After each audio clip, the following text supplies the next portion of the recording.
Good evening, welcome to the Trojan Trench for tonight's junior varsity action. As the Triton Trojans will be hosting the Elkhart Christian Eagles.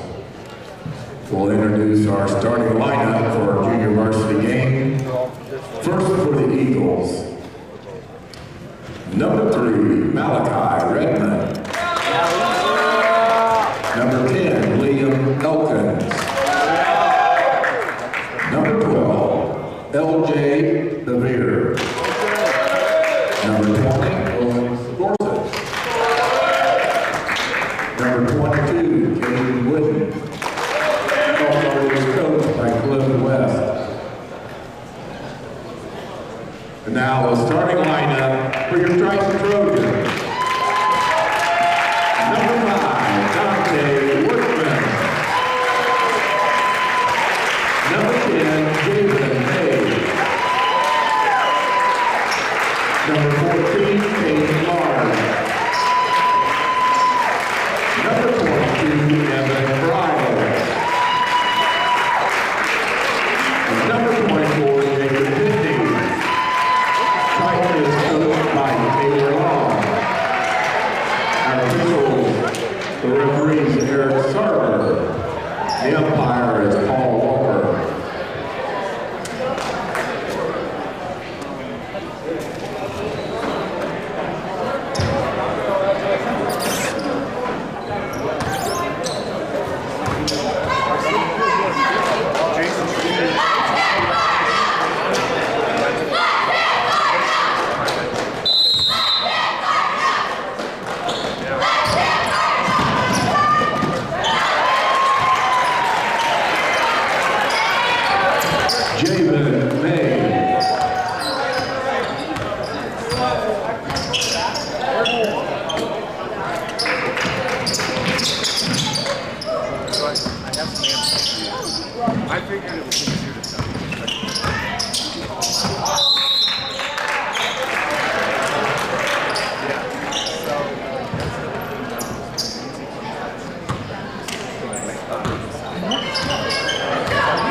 Triton foul, number 5, Workman, is first.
Substitution for the Trojans, number 20, Lane Ryder.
Elkhart foul number 12, Lemler.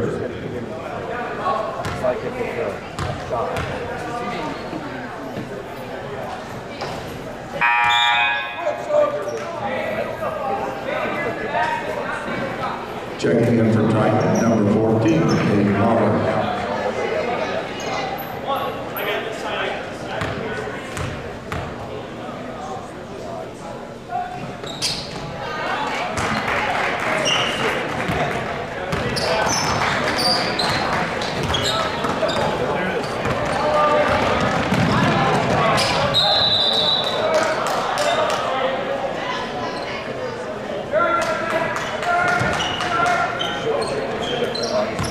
Should have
Elkhart foul, number 3, Redmond.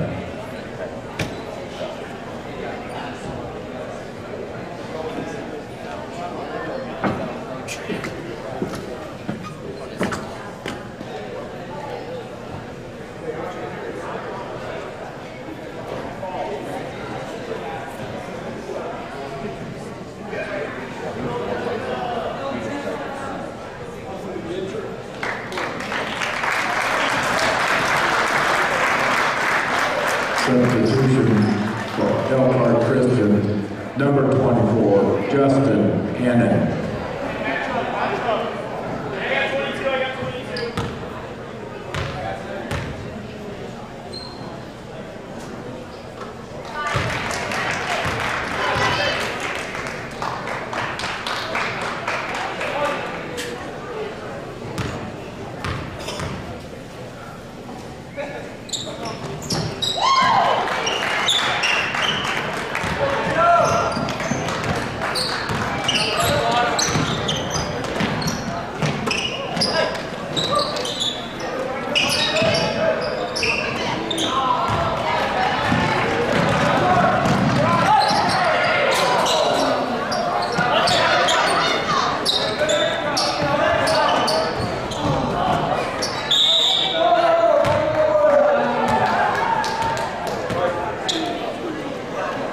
Triton foul, number 22, Orion.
Steve. Check for timeout.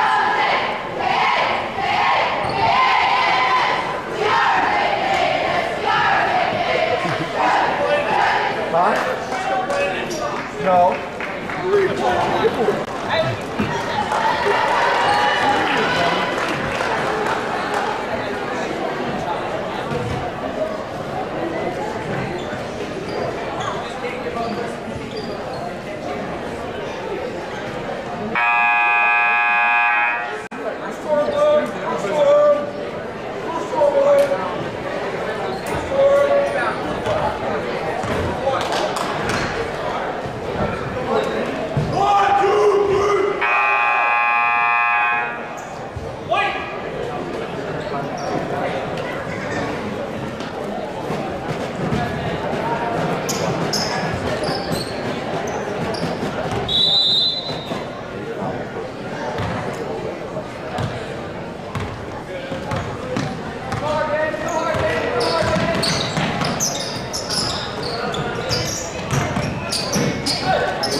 Substitutions during the fourth break. For Elkhart, number 11, Ethan Crew. For Triton, number 4, Nick McFarland. Number 10, David May.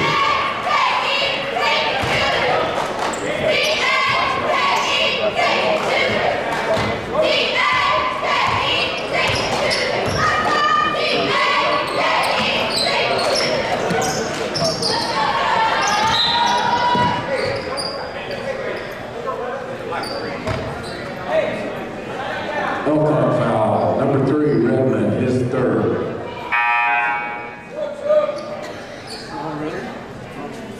Substitution for the Eagles, number 20, Owen Gorsuch.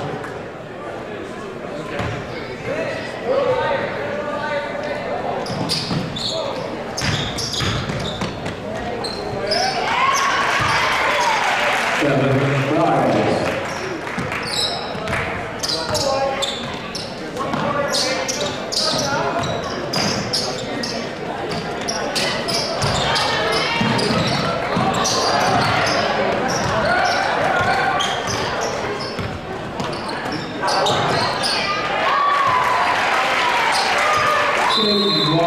With the assist from Jacob Whitney.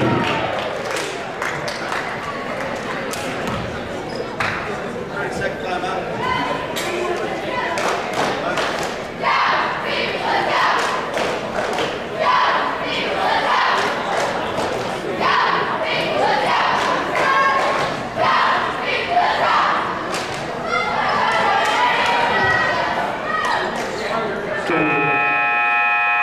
Trojan substitutions, number 5, Dante Workman, and number 20, Wayne Riker.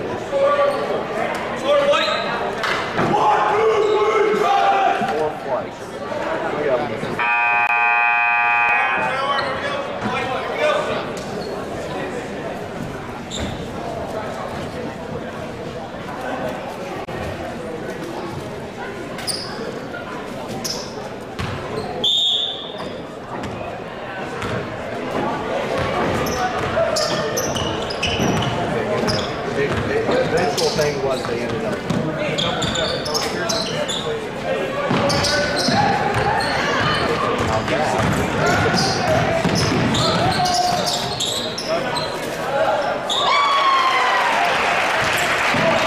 Jacob May, the assist from Dane Lard.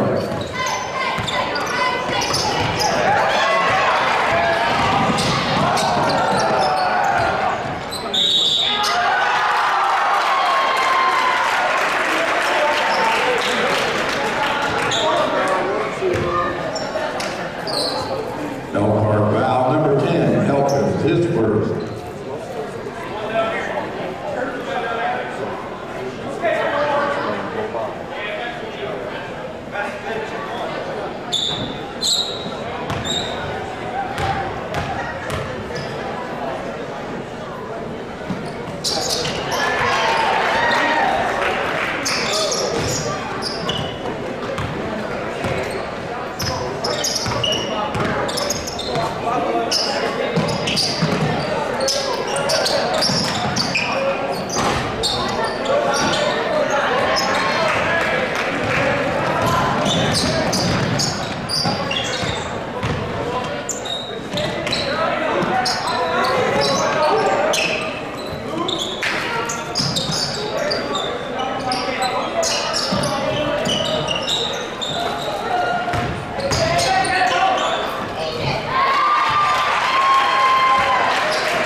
Kaden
Dante Workman for 3.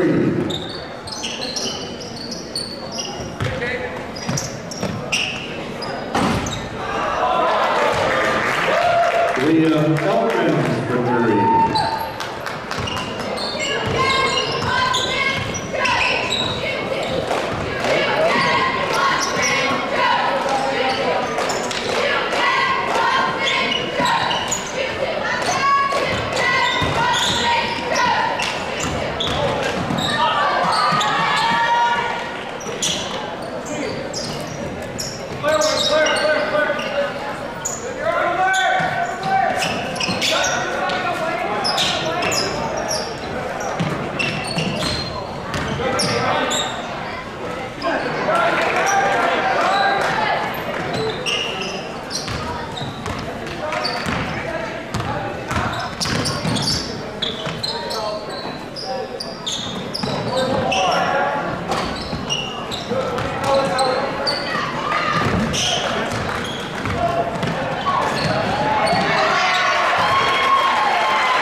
Elkhart foul, number 11, Crew.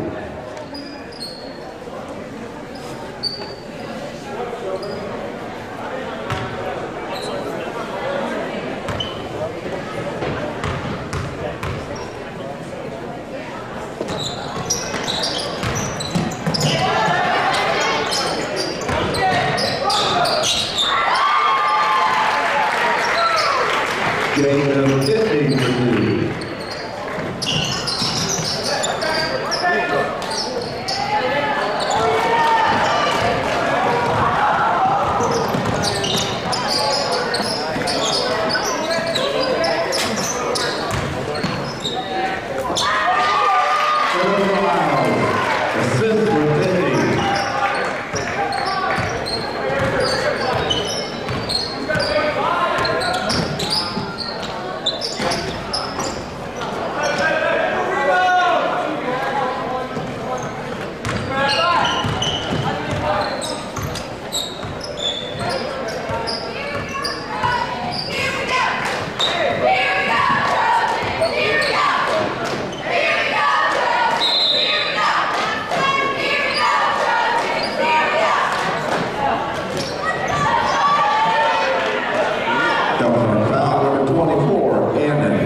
His first 17th foul. Trojans are in the bonus.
No, that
Elkhart foul, number 3, Redmond, his 4th.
Substitution from Triton, number 11, Ethan, for Elkhart, number 11, Ethan Crew, and from Triton, number 20, Wayne Riker.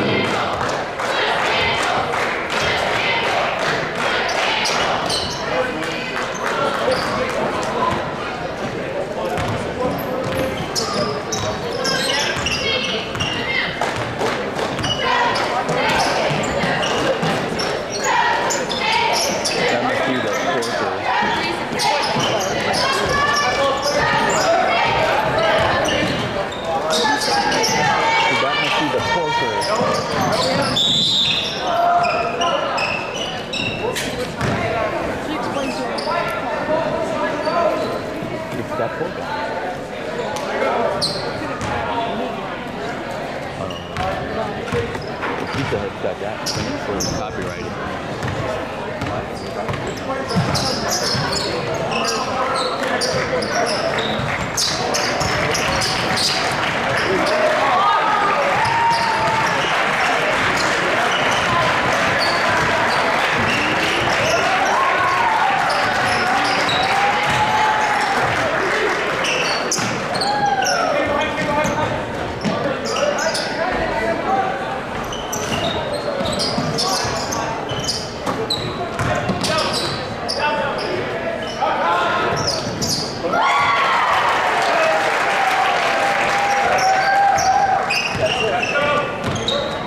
Jacob Whitney for 3.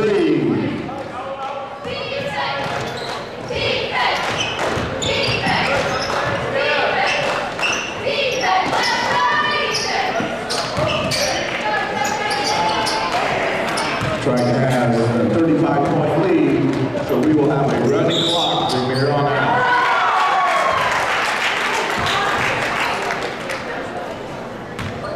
This sounds good.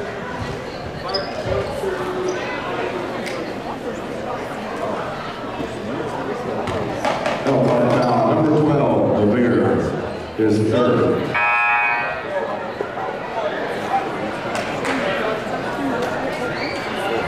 Substitution for Triton number 4, Kevin McFarland, number 14, Kaden Large. Also checking in for Elkhart, number 20, Owen Varsity.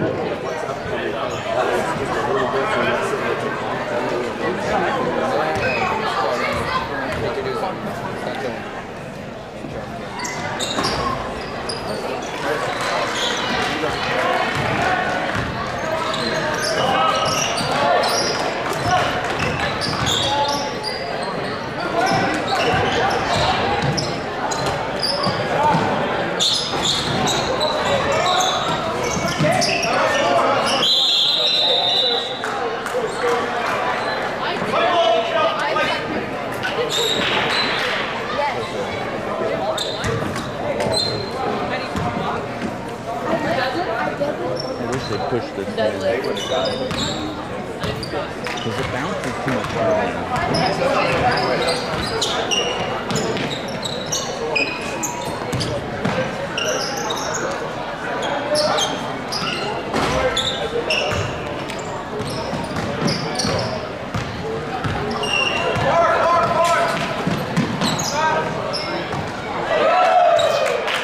Ethan Crew for 3.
know that's not.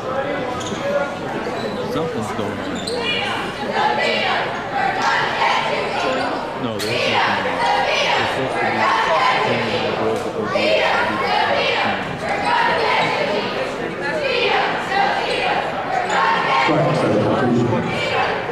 Number 10, Kaden Males.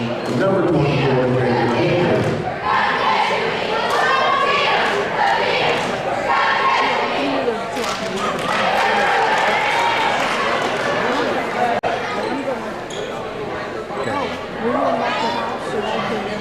Take that camera and tripod.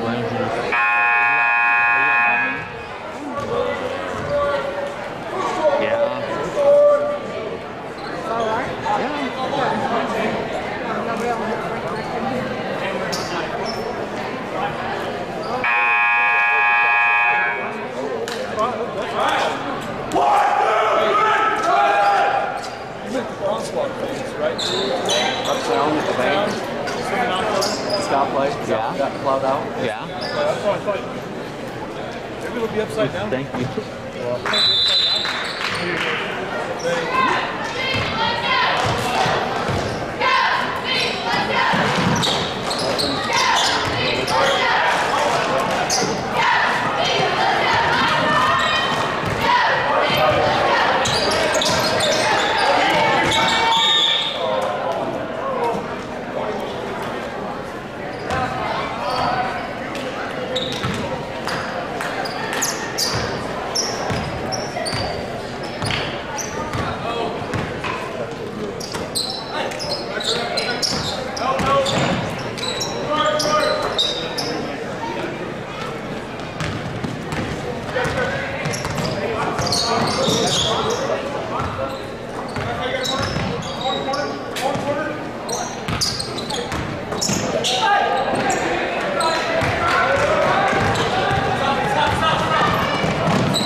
Triton foul.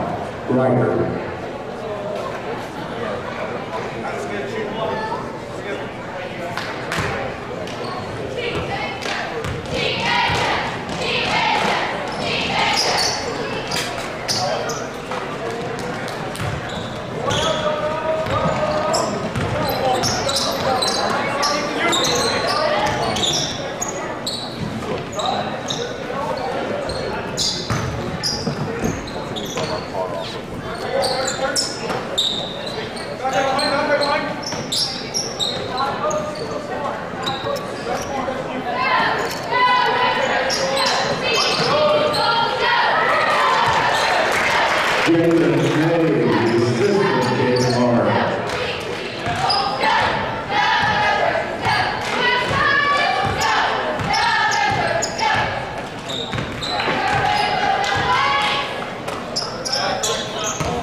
Trojans substitution number 3, Isaiah Vaca.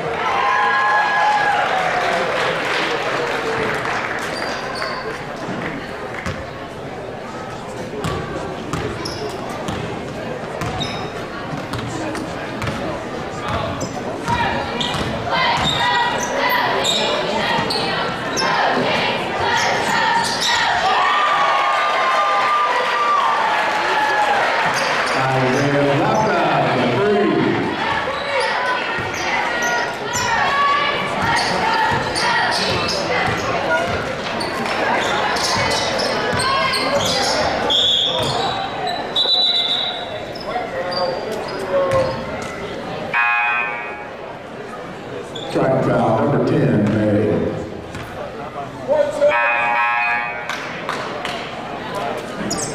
Substitutions first for the Eagles. Number 10, Liam Elkhart, and number 22, Kaden Whitten.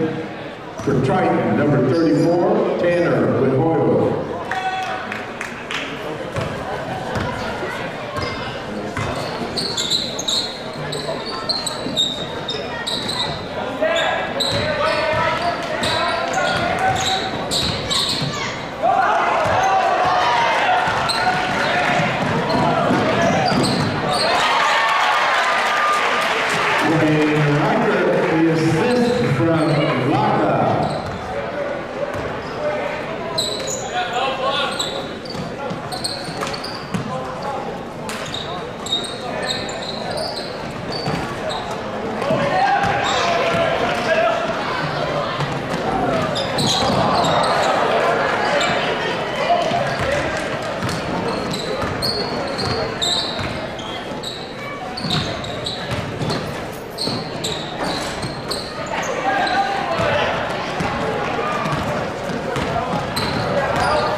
play music or not?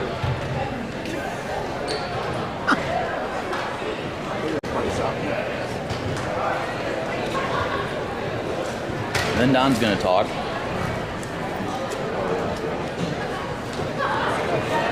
Yeah, don't start that IHSA deal until they're run out. Even if you have to, you can stop it towards the end. There's commercials on the end.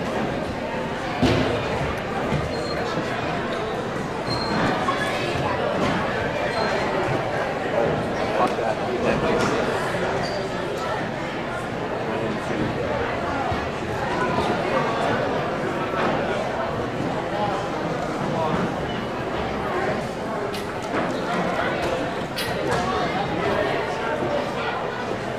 Unofficial scoring, first for Elkhart Christian.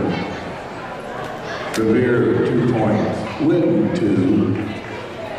Elkins, 3. Crew, 3. And leading Elkhart Christian with 4 points apiece, Malachi Redmond and Nolan Gorsuch. For Triton, No, she's gonna play music. Vaca, 6 points. May, 6 points. Reichert, 6 points. Pitney, 6 points. Large, 8. And leading Triton with 13 points apiece, Dante Workman and Evan Rye.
Welcome back, everyone, to the IHSAA Girls Basketball Tournament Parents Show presented by the Indiana Fever. Indiana Pacers from the IHSAA Champions Radio Network. This is your IHSAA Commissioner of the IHSAA, Paul Lang.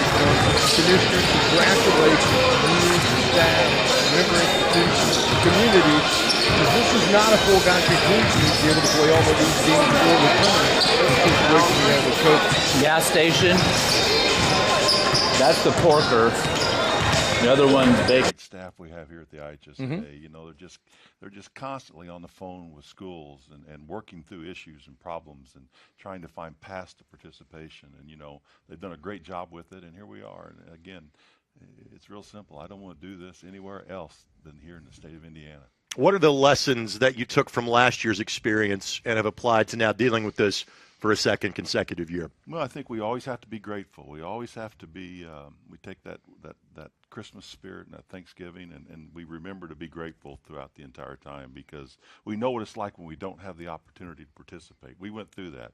We don't want to go back there. But we've also learned to be flexible, never establish a standard that is written in stone. Something may change tomorrow. We have to be able to make an adjustment, make a change to the tournament. We may have a team that may not be able to play. Let's hope that doesn't happen. Then we're going to adjust the tournament schedule. But it's just one of those things that you've always got to be prepared to make the best decision you can to move forward with what you have in front of you. You've had a chance this year too to welcome back fans, and the buzz. I mean, the feeling that you get around the state when you and your staff are at games around the state has to be incredible as they're back in games, and the passion. We've always had it. We've never lost the passion, but now we get a chance to exhibit it at games coming up. We have, and as the theme goes this year, welcome back.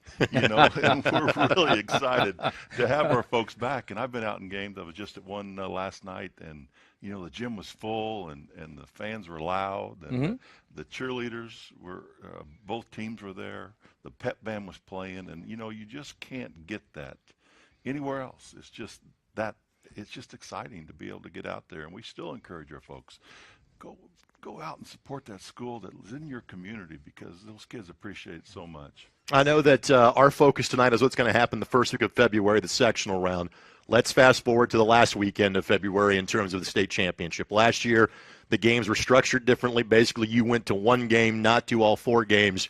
We're going back to what would be the usual format and timing for Saturday the 26th, correct? That's right, Greg. We're going back to, we'll have a session in the morning, which will be 2 games, and then we'll have the evening session for 2 more games. And yes, it's going to be more the traditional feel. But, you know, we were at Gamebridge Fieldhouse and took a tour with our friends, the Pacers, the other day, and the Fever, and saw the changes and really started planning on what our wrestling tournament's going to look like, the girls' basketball tournament, and the boys' basketball tournament's going to look like. And, you know, it was the best basketball facility in the country before, and now there's not any question at all with the improvements they've made there. The commissioner of the IHSA, Paul Neidig. Paul, thank you so much for hosting us. Good luck to you and the staff and everybody involved as we get ready to have what we know is going to be a great tournament coming up. We'll come back and we'll tell you who's going to be playing whom. And you are listening to the Tournament Pairing Show presented by the Indiana Fever and Indiana Pacers on the IHSAA Champions Radio Network. This is your IHSAA. Hey, Britt, we got to go. Oh, well, see ya. Hurry up. You've got 5 minutes.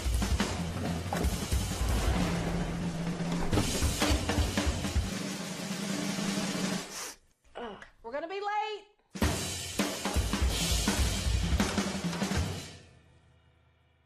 Hey, baby girl!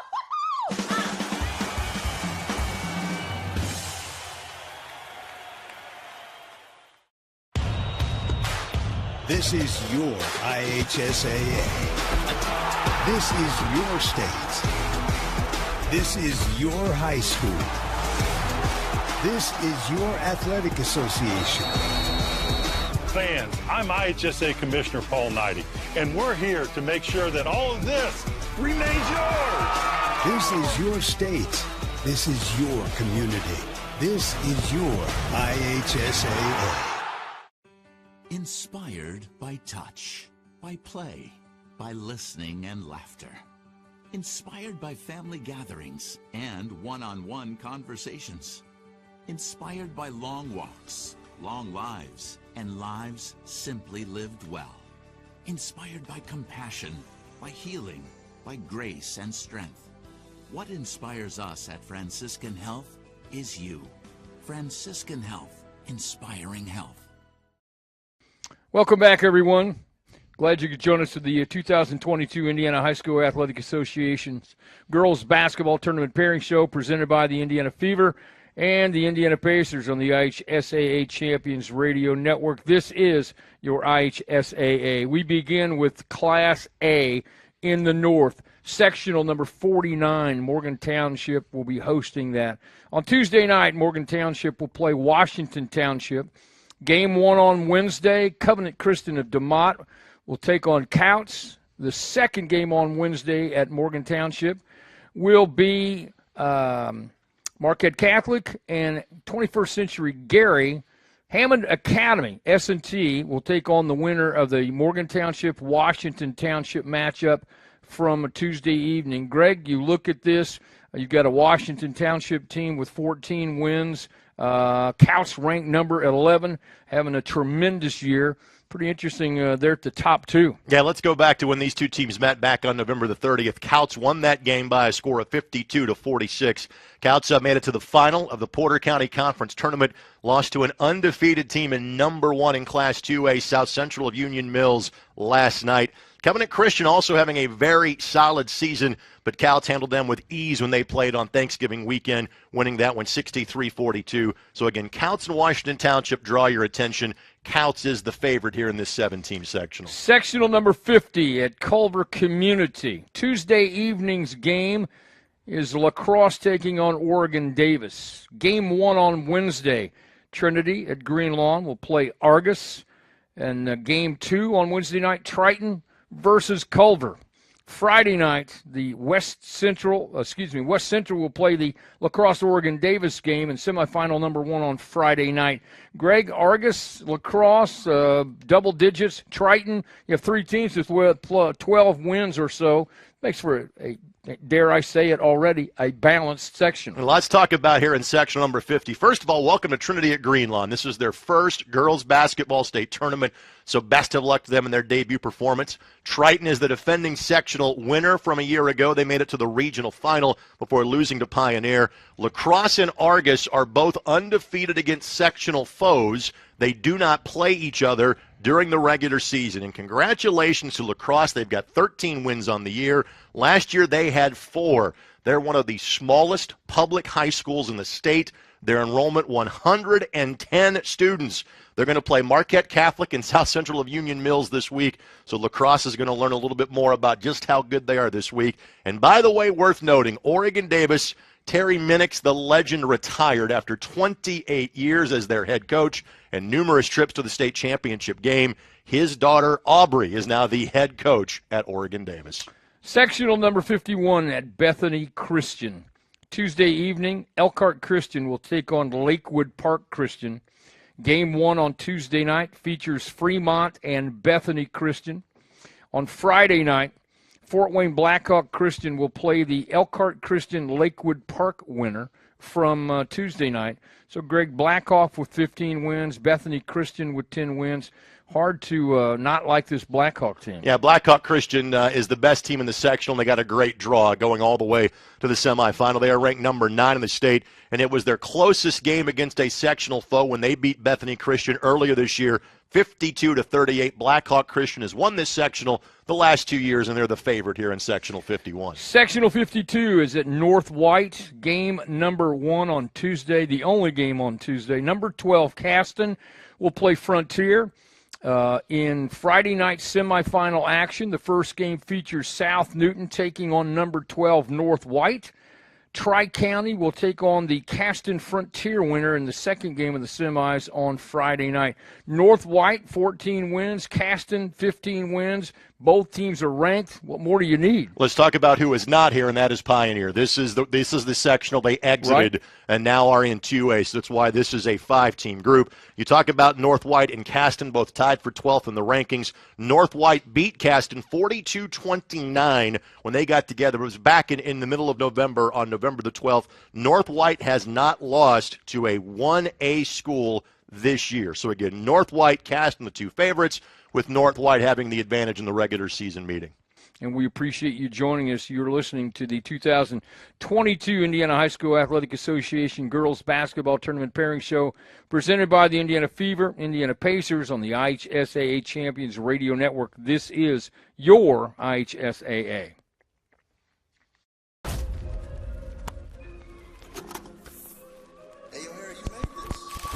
Overflow crowd here at the Fairgrounds Coliseum. The basket goes, it goes, it goes. It's unbelievable what he can do with that ball. Right up the Meridian, baby.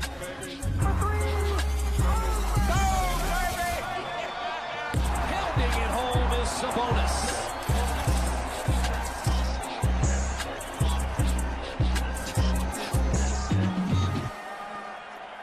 It's 2 p.m. Saturday afternoon. You have two choices. Option 1, take 2 nanoseconds to reach over and put on your seatbelt.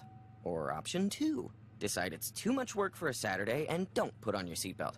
As the seatbelt alarm continues to sing the song of its people, you roll your eyes. You're just going down the block, you'll be fine. You take a turn to the left and that's when you see it. Just wear your seatbelt. It's an easy way to save your own life. The Indiana Criminal Justice Institute wants to remind you that choices matter. Click it to live it. In addition to Pacers basketball, my family's a big fan of 2 things: rescue dogs and great Connecticut water. So when we adopted Walter to join Bailey, he too gets his bowl of water right from our Connecticut K5 drinking water station. We take our water quality seriously, which is why we also have a whole home water treatment system. Improve your water like we do. Visit ConnecticutIndy.com for your free in-home water test. Connecticut, official sponsor of the Indiana Pacers.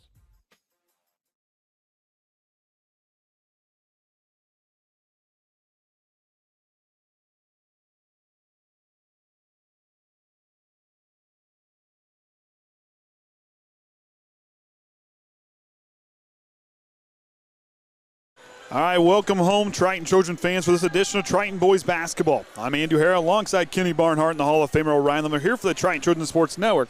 As the Trojans play host here tonight, the Elkhart Christian Eagles, as these two high-powered offense get ready to do battle. Up first for the traveling Eagles, they come in with an 8-3 record as winners of 6 of their last 8 games since the turn of the new year. This is a team that can move the ball and score at a high clip. Coach Hibbert has a solid group here in his 4th season as his Eagles look to come in and take advantage of a Triton team playing their 4th game in 5 days.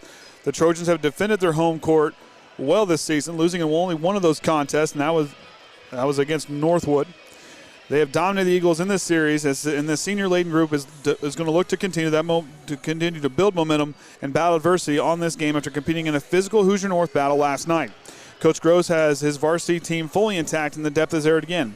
However, the Trojans had some sloppy moments at time last night, but look to clean those moments up and grow as they look to go on a run here tonight and defend their home court. Kenny, we watched that game last night. You know, and like I said, it's got to be tough for these guys. It's got to be tough for these guys as far as 4 games in 5 days. And, you know, you had to play that very physical Bremen team on Friday, and then you turn right back around, play an extremely physical team on Glenn on Saturday, and then one more time it's last night's game was no slouch either. Yeah, it was tighter. There was a couple times right there in that 3rd quarter we was kind of beginning to wonder, hey, is this fatigue is setting in and slowing them up? And they kind of regrouped a little bit and caught their breath there on that 4th quarter, and then was able to pull away and get that win.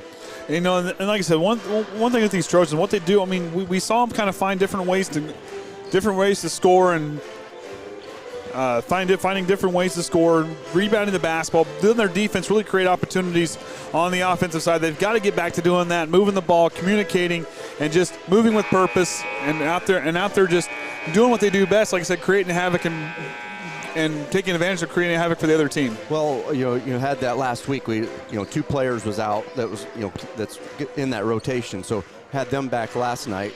So they was just getting basically reintroduced, and one being sick and whatever. So they just wasn't able to practice and be with the team. Of course, it wasn't really much practices all last week. So with the ice, I think everything was canceled there on Monday, and then had to go into that Tuesday game, and then basically had a Wednesday. Hey, this is what we got to work on for the all, and if it works out, and it has so far, Wednesday had to set all the way up to even tonight's game. Well, and Coach Groves and this group here he's been through it, and these guys here since I've been here broadcasting have had to go through situations like this, and You know, one thing with this group, they can adjust extremely well, but I think back having that depth on the bench, I think is going to be a big thing for them tonight. Now, Elkhart Christian, I'm going to call it a trap game. Yeah. Because this team 8-3, but they've got size. They got 2 guys up over 6'6", or 2 guys that are 6'6" and taller, and one guy that's about 6'4". Everybody else is hovering around that 5'11" mark. But yeah, watching how they play the JV and knowing how Coach Hibbard runs his team, this is going to be a pretty tough game for these guys here tonight. Yeah, and Elkhart Christian's always been a very tough defensive team. You know, going up there and just watching, and they just pound you and work you. So that, you know, Triton's just got to be prepared for that strong defense. And with Glenn, they kind of, in that way, would have been exposed to it.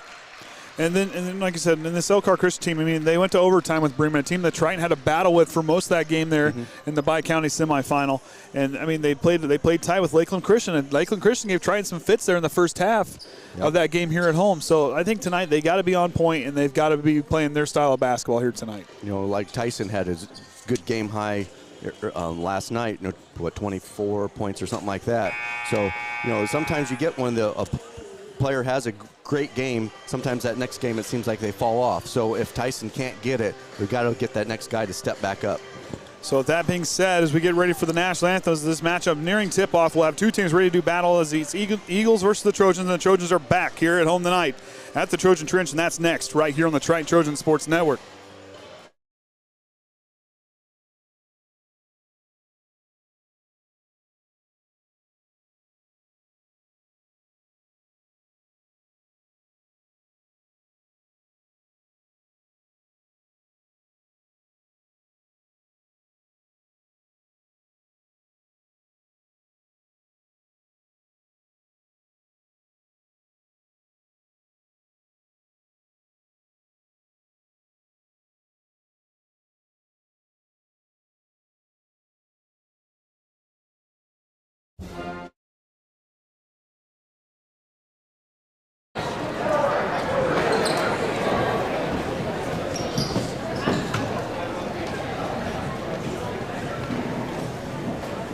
Welcome to the Trojan Trench for tonight's varsity action. At this time, if you please stand, face the flag. Gentlemen, kindly remove your hats as we will honor America with the playing of our national anthem.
Once again, welcome to the Trojan Trench, where it's always a great day for basketball.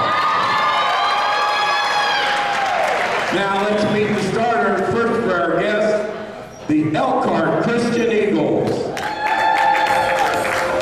Number 0, Kaden Hibbard. Number 11, Jacob Becker. Number 14, Matt Byrne. Number 23, Tony Maxwell. And number 32, Andrew Stevens. The Eagles are coached by Chad Hibbard.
the starting 5 out there for both teams.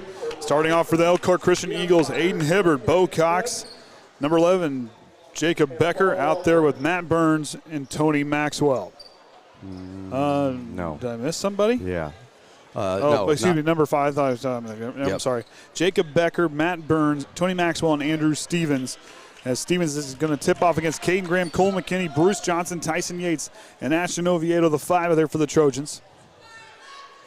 As the 6'6 seniors goes up against the 6'5 senior and Caden Graham. As Stevens gets ready here. Tipped away, and Triton controls the tip. They'll start off on offense here. They may have a third broadcaster tonight. We'll find out. We did get our third ref. One of them from the JV stayed over. Yates goes up off the glass, and then good find there from Caden Graham, and Triton strikes first. Hibbert with it, kicks it on over there to Burns. Up to Maxwell. He'll split the defenders, trying to feed it down low, and Triton steals it away. Oviedo up the floor. Goes to Graham in transition. Three-pointer on the way. Can't get that one off the front iron. Rebound goes to the Eagles. Hibbert now up the floor. Kicking it on over. Burns thought about it. Up fake. He'll drive. Goes up strong with it. Blocked by Graham. And Caden Graham sending it back. We see him doing that a little more often here in these last few games. Yeah, and he got smart with there to not get him with the body. He's just far enough away with the reach with his hand to spot that ball away. Hibbert inbounds, goes to Stevens, loses it, regains control, back up. Can't get that one to go, tipped around there by Burns, and Tyson Yates gets the rebound. Yates goes off the dribble, spin move, stops and draws the foul as he's on the low block there. And he'll go to the line for 2.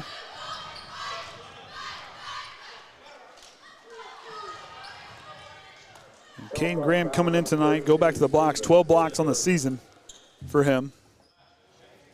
And Yates to the line.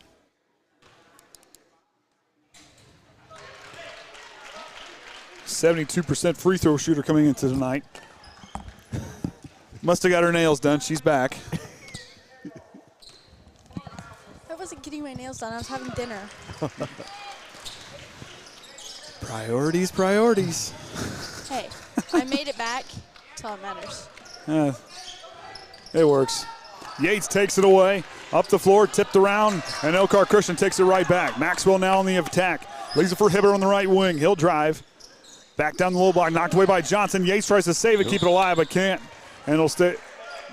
Whoa, hold on a minute. It went off his leg. Yep. I was going to say, they were pointing down this way. You got something on the floor there. And now we get the okay. As Hibbert goes to inbound, finds Burns on the right elbow. High pass, couldn't quite get it there as he tried to connect with Jacob Becker. And that one off the mark, and Triton takes back over. Nice bullet pass underneath, just must not have been ready for it. Yates now past the half-court line, goes to Johnson here on the left side. On top to McKinney. Now to Yates. On top, Oviedo off this double screen straight away. Can't get that one to go. Caden Graham fights for it and throws it off of Elkhart Christian. Nice play there by Caden Graham. Yeah, he was out in no man's land. He knew he had to do something with it, so just turn around and see who he can throw it off of. Hopefully it's not white. Find the black jersey. Oviedo by himself in the corner for 3. Puts it in. Yeah, he needs to get going on those outside shots. He just hasn't got no drop. Another thing for him, he got into that foul trouble last night and just was not able to really get into the flow of the game. Max with the free throw line, back to Burns straight away, but the up fake, steps into a deep 2 and drills that, and Elkhart Christian's back on the board. Yates up past the half-court line, goes to Johnson in the left wing. On top to McKinney, finds Oviedo on the far side. Crossover, he'll drive. Kicks in the corner, too high for Cole McKinney. Miscommunication there by those two. And that'll bring Bo Cox in, number 5. Did you do your research before this game? I watched the championship game, our bi-county championship game, like you told me to. Okay. We'll see what you got for us. Burns now past the half-court line, cross-court to Cox. He'll take that one in the low block, goes up off the glass, no good. Fighting for the rebound. Here comes Cole McKinney. It's a hot ball, and Triton comes away with the rebound. Yates up the floor. Kaden Graham alley-oop in transition, puts it in. Kaden Graham from Aston Oviedo. Yates hits the deck. That was on his own accord. Three-pointer on the way from Becker. Off the mark, no good. Hibbert tries to run it down, but Oviedo's there to get the board. Oviedo stop and goes. Retreats back, leaves it for McKinney. In the lane, Yates falls down again. That one's taken away by Elkhart Christian. Up to Burns, he'll drive, stops in the short corner. Cross court on over to Hibbert. Three-pointer from this side corner, up and can't get the bounce. But here comes Burns, but loses it off his foot after the rebound. And Triton takes back over. Anything you want to add over there? Well, I was going to add that these refs aren't going to fall for those flops because they're veterans. Yes. These guys have seen a game or two in their time. Graham might have got away with the travel there. Down to Yates in the baseline. Feeds it across. Kaden Graham's the up fake. Now then the travel call on that far side.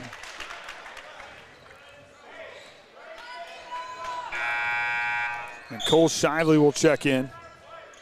I think I see Tyson with a new pair of shoes like every game. Like a different pair of shoes. I'm glad that Graham didn't wear the ones he was warming up in. Oh, yeah, those were a little loud. Loud is an understatement. I'm talking bold, underlined, all caps, loud. Up off the mark there for Stevens.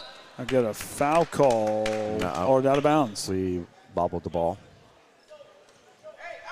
Looks like I'm gonna have to go back and watch that pregame to see those shoes. At least he warmed in the JV warm up. Burns now outside the three-point line. Hibbert down the right side. Burns on the left wing.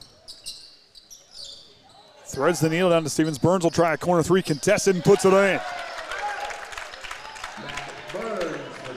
Now that's their first three to drop out of their three attempt. Now Bruce Johnson, he'll try a three. Can't get down to go, but it goes up off the cross member. And Elkhart Christian is as Maxwell will check in.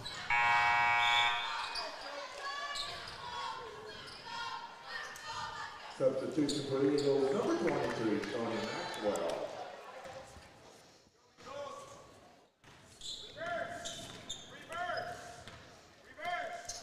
Hibbert calling out the play.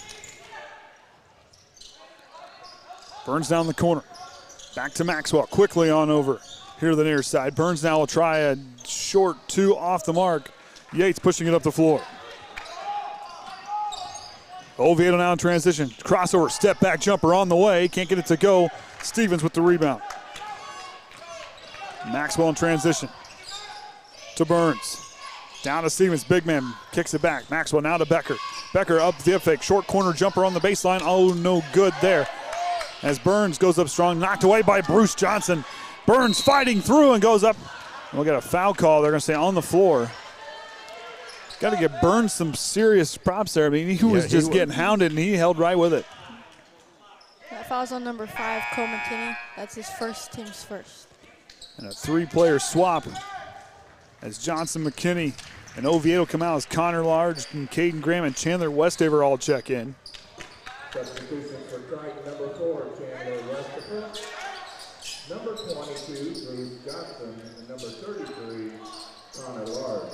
Burns off the mark as Yates gets the rebound. Now to Graham. Transition three off the mark. Hibbert with the rebound. Kicks it left to Burns. And he'll take off before he puts it on the floor. Oviedo checks back in as Yates will get a break. Number 10, Ashton Oviedo.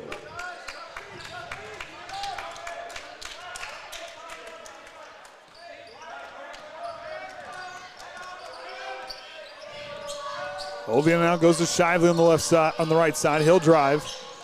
Back to Westaver in the corner. Westaver goes up strong with it, draws the foul, and he'll go to the line for 2.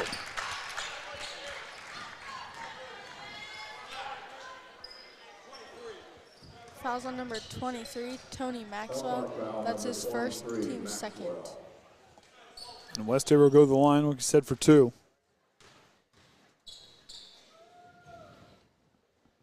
Gets the first one to go.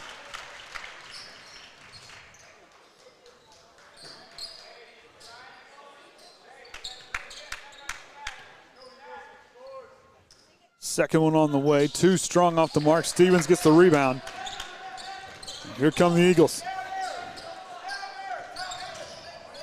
Maxwell directing traffic.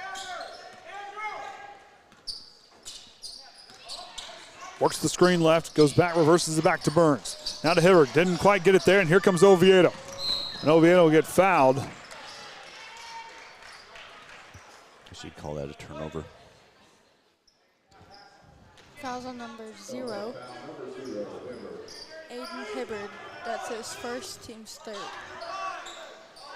Am I being too quiet for you, Andy? Just a little. Okay. Gotta get your announcer voice. Yeah, you gotta get it going here. Oviedo regains control. He'll drive, kicks out. He's gonna kick out to Shiley and finds him in the corner. Now to Oviedo. With the jab step, steps back 3, blocked by Burns. Oviedo fighting for it. Burns comes away with it. Knocked away there by Kaden Graham.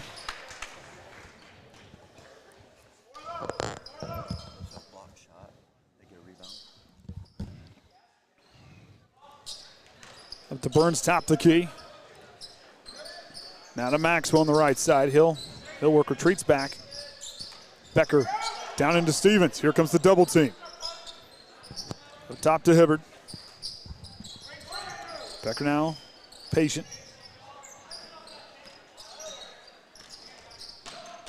And Stevens blocked by Kaden Graham. Goes back up with a good concentration to hang with it. Stevens will go to the line. Fouls on number 20, Cole Shively. That's his first, team second. Don't know why I couldn't think of his name for a second. Maybe it's all that fume from getting your nails done. You never know. I didn't get my nails done. That was like 2 weeks ago. I'm just saying. Lingering effects. I've been in those places to get Michelle and Mom and Grandma a gift card. Tell you right now, good night. If you need to cure the common cold, just go step into a. Sheesh. I thought that was diesel smoke from last night. Well, that's Orion. That just killed mosquitoes. Is there something that I missed? Oh, yeah. Be glad you missed it. Yeah, yeah. And in the corner now to Kaden Graham. Picks up his dribble. Has to go somewhere. Knocked away. Stevens. Oviedo keeps it alive. Oviedo taking off. Finds Connor Large. 3-pointer for him on the way. Off the mark. Maxwell with the rebound. 10-5's our score as the Eagles now in transition. On to Cox, who substituted in just a moment ago.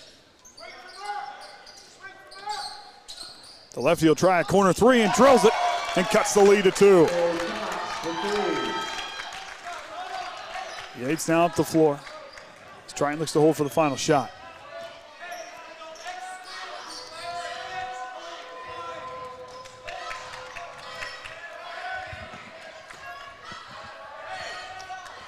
Yates now patient. Hibbert now directing his defense. Groves countering. Yep, you can hear him say, let's go, let's go. Now Oviedo in the corner. It's 5 seconds. Has to get going. Spin move through the lane, and they're going to get a travel call. And Triton turns it over 2 seconds to go here in the first quarter as Skaggs will check in now. It's big man for big man swap for the Eagles. Maxwell up the floor. Sees a look at the buzzer for the lead and off the mark. And Triton will take a 2-point lead into the second quarter. They must have done their homework, our Coach Groves, because he knew right away to put that double team on those big guys.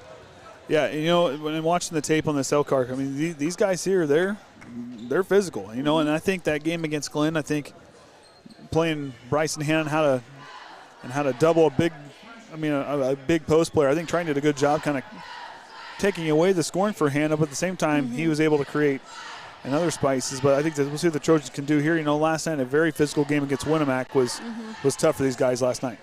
Now, did you do your homework last night and watch? I was asleep about 8:30. Jeez. And I assume, and you're going to sleep in tomorrow because there is a 2-hour delay. Probably not. Oh, she's not now. Yep. So, yeah, if you hadn't caught that, there is a 2-hour delay automatically tomorrow for the Trojans for the coldness in the morning. Kind of hoping we get a canceled day. I could use a day off. No, you don't need a day off. You don't need a day off. Yes, I You're do. good. You're good. You'll be fine. 2 hours, that means 10 o'clock, right? Yeah. Somebody might ask. Yep. And The it's best thing? not exactly 2 hours. It's like hour and 50 minutes or something? Yeah. The best thing is 2-hour delay on a Friday because each class is like 15 minutes long. It's great. Jeez. So, Andy, since we tweaked our spreadsheet actually this morning.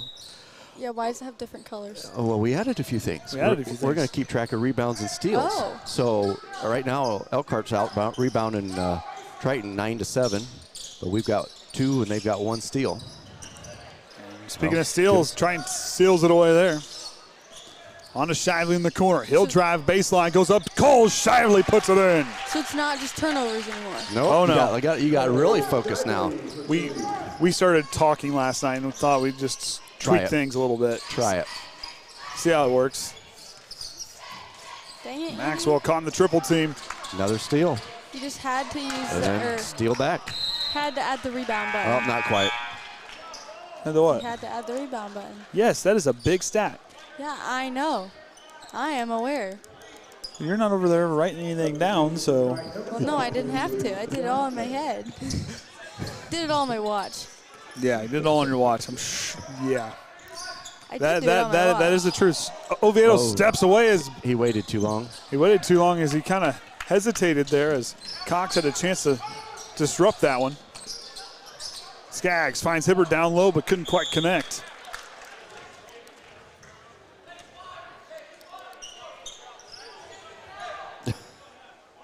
Someone's got to inbound it, fellas. Also checking in for Elkhart is number 11, Jacob Becker.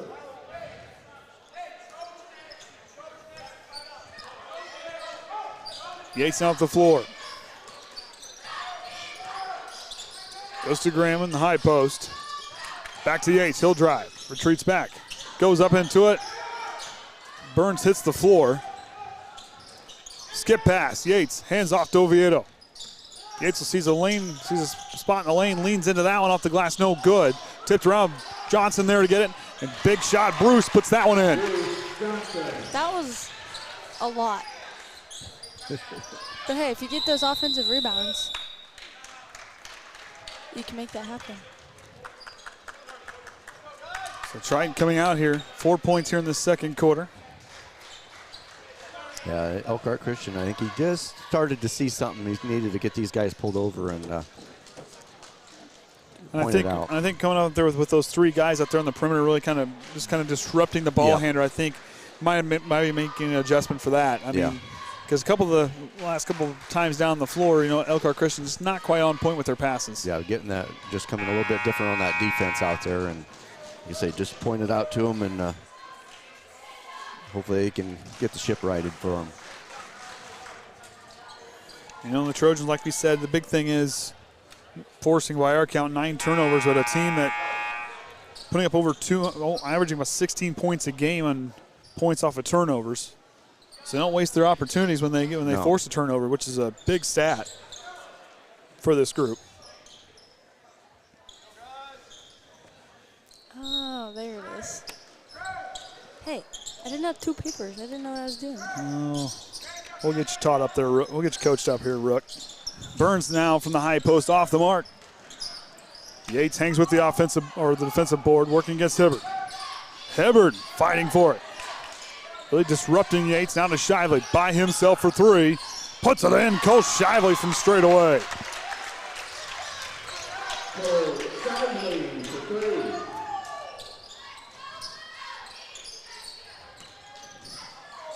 Becker goes to Hibbard. And the Cox knocked away by Tyson Yates. Oviedo now in transition. Goes to Caden Graham. Sees a look from the beyond the arc. Can't get that one to connect.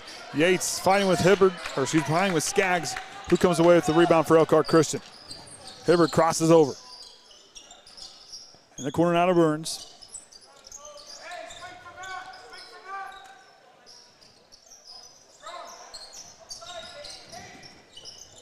Groves directing his defense. Skaggs now in the corner. Skip past him. Bo Cox, he'll try a three. Can't get that one to go. Tipped around, Burns gets the rebound for Elkhart Christian, kicks it right back. Becker with the up fake. He'll drive, goes up strong, can't get that one to go. Rebound goes to Triton. Pushed up the floor now, Cole Shively. 1-on-2 fast break, uses that and can't quite finish at the rim. And Elkhart Christian gets the rebound.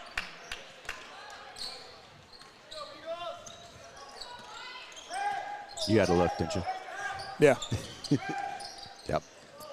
Elkhart Christian still out rebounding Trojan 13-10.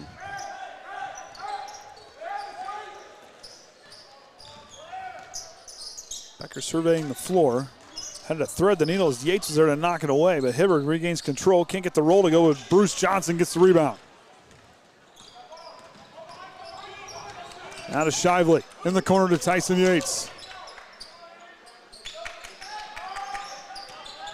Yates drives. We got a foul call, I believe, on the floor. Fouls on 0, Aiden Hibbard. That's his second, team's fourth.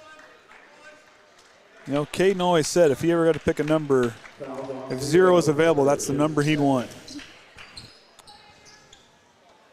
Why, That was never an option when I was in school. Oh, I forgot about that. We'll have to see how the graphics decipher themselves. Zeros always throw an issue on it for us.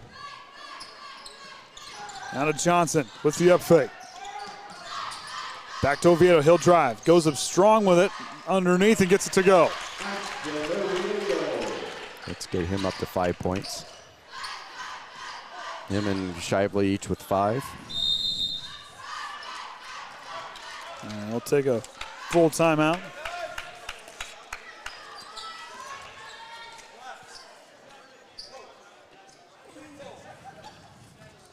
Well, Anna, you've been off for a couple games. 1. No, Hey, 3. you'll luck out though, because our 3. next six of the next 7 games, we get to sit right here in these seats. Yes, we do. So no excuses. Actually, Walk across the lot, and you'll be right here. Hey, you know what? I forgot something today. With 18 minutes left before the start of JV, went home, got back before it was even the 10-minute mark. What's nice about living right in town? I'll tell you what, forgetting stuff's a lot better in Bourbon than it is in Warsaw. It's been just a little trip. It's true. It's a pain when you have to go all the way around town to get to your house. Well, that's just different for you. You could walk, you know. It's just right there. Cold. Oh, you'd be all right. You walk fast enough. You stay warm. You'd be all right. I don't walk that fast. My mom, on the other hand, she's a speed walker. Yeah, she was out walking the other day when Jackson, Kaden, and I went for a walk to the gas station. You walked to the gas station? Certain little children needed to burn off some energy. Okay. And apparently shoveling snow didn't do it. So Becker, Hibbard, Maxwell, Stevens, and Bo Cox, the 5 out there for the Eagles. Oviedo, Yates, Johnson, McKinney, and Cole Shively, the 5 out there for the Trojans.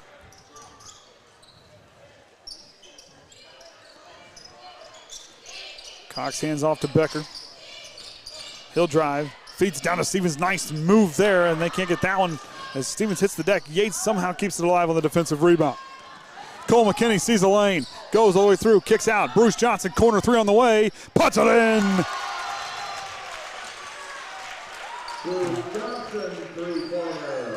Yates comes right in. We're going to get a foul call as he tried to take it away. Fouls on number 24, Tyson Yates. That's his first, team's third.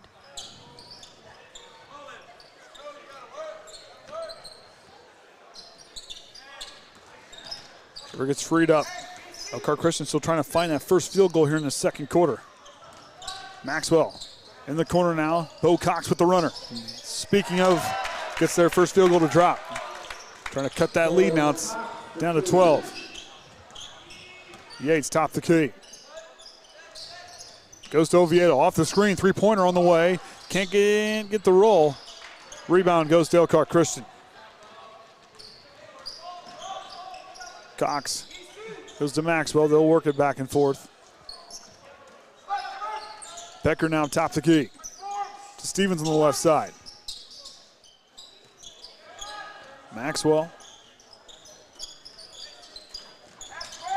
Now Stevens down the low block. Or Stevens out in the short corner there. Throws it away. And that'll be an over and back call as the Eagles turn it over. Burns will come back in as Hibbard will get a break.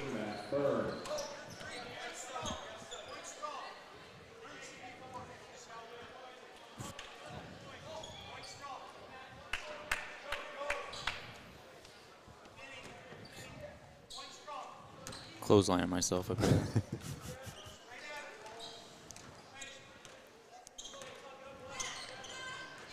Now to McKinney. In the high post. Hands off to Shively. Shively drives. Goes up strong with it. Gets it blocked by Burns. Burns down, feeds it down low. Johnson knocks it away. McKinney leaves it for Oviedo. Trying to weave his way through traffic. Takes off, and I think we're going to get a blocking foul on the Eagles.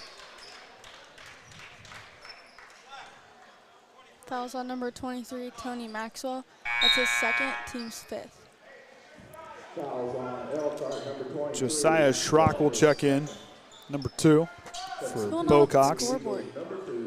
It said 7. It also says that we're in the bonus, but now it says 5. Huh? It said 7. It said that they had 7 fouls because, see, it says we're in the bonus. But then they changed it to 5. Yeah, I have down, we have 3 fouls. Oviedo off the mark. Yates goes through, but I think we're going to get a travel call or a foul.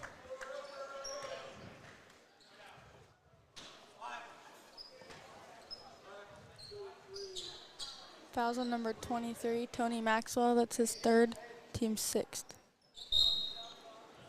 As Hibbard will check in. Checking in for him is number 0, Aiden Hibbard. Yates now up to Johnson. McKinney sees a lane, goes up the left hand, can't get it to go. Defense by Stevens, and Stevens and McKinney hit the floor together. Looks like that foul's going to be on number 5, Cole McKinney. That's his second, team's 4th.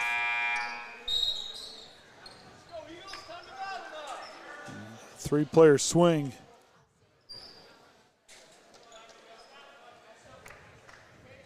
Foul on number 5, McKinney for Triton, his second. Substitutions for the So Graham, Large, and Westever all checking in for this final minute and a half here of the second quarter. On to Becker on the far side. Back to Hibbert.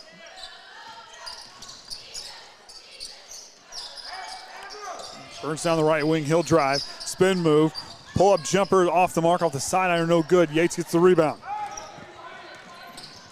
Yates up the floor. Finding a crease, goes through and gets knocked to the ground, and he'll go to the line for 2 more. Foul's on number 14, Matt Burns. That's his first, team 7th. Team 7 trying to get a bonus.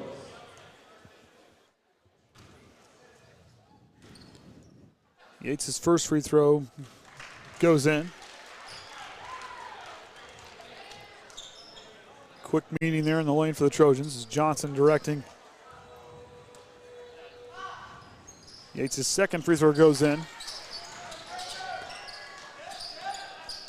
As Burns goes to Becker. Here comes a little bit of a full court trap. Burns' three-pointer drops.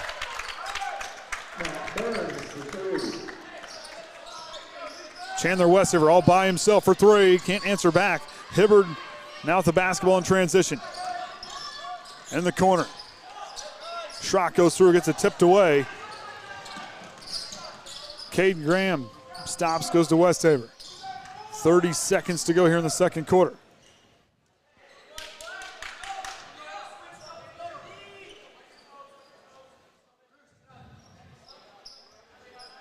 Westover surveying the field, or floor rather. Goes to Westover on the right side. Graham up top gets it. Yates works with the screen. Fighting through, no call on the contact. Schrock goes through. Double dribble. And that'll do it for the first half. Triton leads 24-13. So they get stats pushed over. So Anna, before he gets the stats pushed over, I mean, you only get to watch about not quite two full quarters, two quarters minus a minute. Mm-hmm. What are your thoughts so far? Keeping that double team up on those two big guys for Elkhart Christian, I think, will be important. And starting to box out and get more rebounds because, well, I don't know if now they've out-rebounded us still, but they've been getting a lot of those rebounds that we could possibly get, and I think that would be very important to get those rebounds. Kenny will throw up the halftime stats. Here the free throws, Triton 5 of 6. Elkhart Christian, their two attempts did not get either one of those to drop. Inside the arc, 5 of 13. For the Trojans, just 2 of 16. Thank you. Three-pointers, 3 of 13. Well, and then ECA is a little more efficient, 3 of 7. And by our count, he had 7 and 12 turnovers. We just got handed 6 and 12. 6 and 12. So Burns with 8 points and Cox with 5 is the only scoring for Elkhart. Hibbard with 2 fouls, Maxwell with 3, and then Stevens and Burns each with a single foul. For the Trojans, Yates with 6, and then Oviedo, Shively, and Johnson all with 5. Graham with 2, and Westford 1. McKinney just having those 2 fouls, and then, of course, Shively and Yates each with a single foul. So we'll take a break here at halftime. We'll be back for the third quarter right here on the Triton Trojan Sports Network.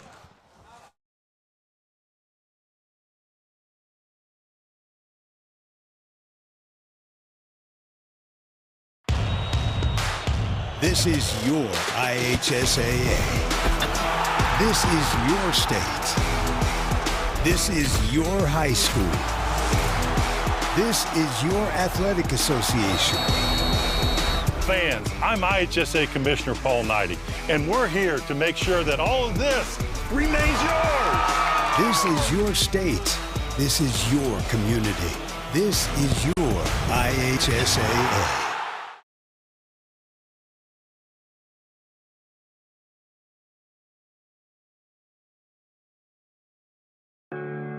Want to know what I like best about playing basketball for my high school? I like it because it's a place where my friends get to see me play. I like it because I'm playing for someone besides myself. I'm playing for everybody in my school and every person in my community. Indiana high school sports.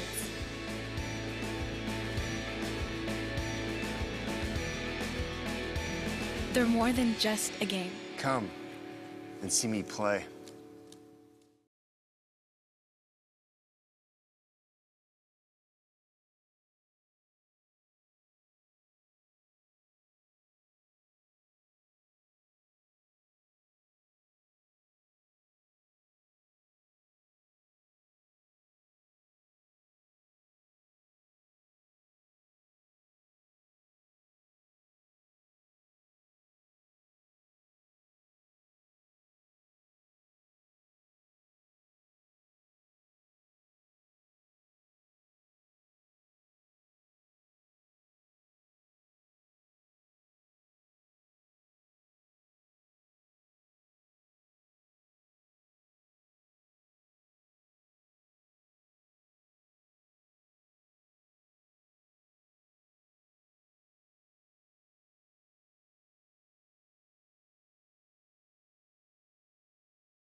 All right, welcome back, everyone. As Triton leads here 24-13 the start of the third quarter. We'll see what adjustments are made. As you know, Triton playing well in that first half there, but like I said, there were some moments where they got sloppy. Let's see what they can do to adjust and kind of reconfigure things, if you will. I think our defense knew how to push those buttons, but then back off just enough to not get those fouls. Because we only had, 4 in the first half. But, I mean, another thing, too, the steals. I mean, Triton forcing 7 steals. And one thing we talked about their points, I mean, like I said, points off turnover are huge, like 16 a game. But these guys here continue to move that basketball as far as what they do best. I mean, this is a team that does a good job scoring off the assist. And I think that they need to get the ball moving and flow. We'll see how they run here in the second half. But for Elkhart Christian, it's got to hunker down and find a way to go on a little bit of a run here in the third quarter. Alley-oop, and Graham see too high of a pass. And that one goes out of bounds. Now for Elkhart Christian, a chance to capitalize and get out here and get this first basket to put some pressure.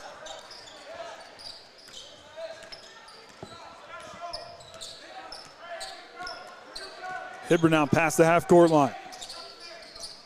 Over to Becker. Now to Bill Cox in the corner. Kaden Graham trying to knock it away. It went off his foot.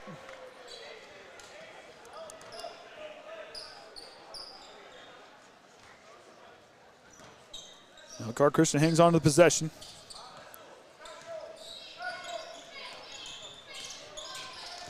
Goes to Burns on the far side corner. Stops, top the key. Feeds it down to Steven. Backs down, goes up strong with it. Overshoots it, and Tyson Yates is there to take it away. No-look pass down to McKinney. Back to Oviedo. Steps back for a three-pointer on the way. Can't get the bounce, and Stevens gets the rebound. We could have gotten that rebound. I think if everyone follows the shot, I think they'd have a better chance of getting the rebound.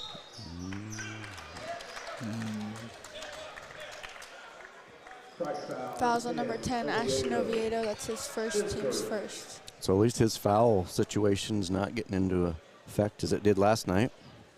Picking up just that single foul. As Hibbert will go to the line for 2.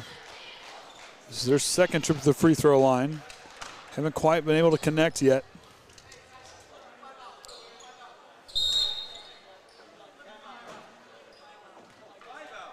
Okay. You know, when I first started calling and Jason makes that says that 5 out, I could have sworn every time that he was saying timeout. I could have sworn that's what he was doing. I was confused on why the ref blew the whistle. I was like, is he not allowed to talk to his players? Oh, no. On over to Graham. Now to Johnson in the corner. On top to McKinney. He'll work right. Finds Tyson Yates. On top, Cole McKinney. Kick out to Oviedo. He'll drive. Kicks out one more time. Kaden Graham, corner 3. Back iron, no good. Rebound goes to Becker. Cox in the corner. Goes back to Hibbert. On top to Becker. Cox down the left wing. Goes down to Stevens in the paint. He'll back down. Kicks out. Burns now will try 3. I think Kaden Graham got a piece of that one. That one goes out of bounds. And Kaden Graham in that first half had 2 blocks, so he might be able to chalk up a third one there as he got a piece of that on the shot.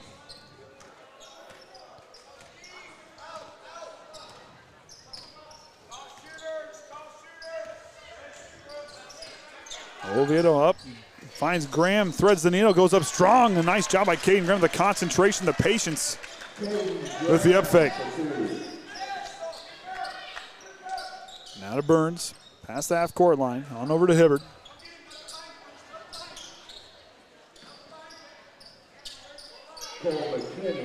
Triton now. A deep 3 by Hibbert off the mark. Burns comes in, offensive board, cleans the glass and puts it in.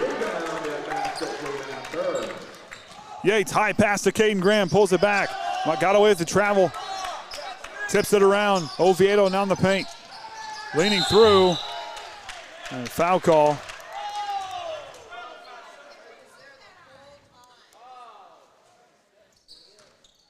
As Elkhart Christian wanted to travel on those 2.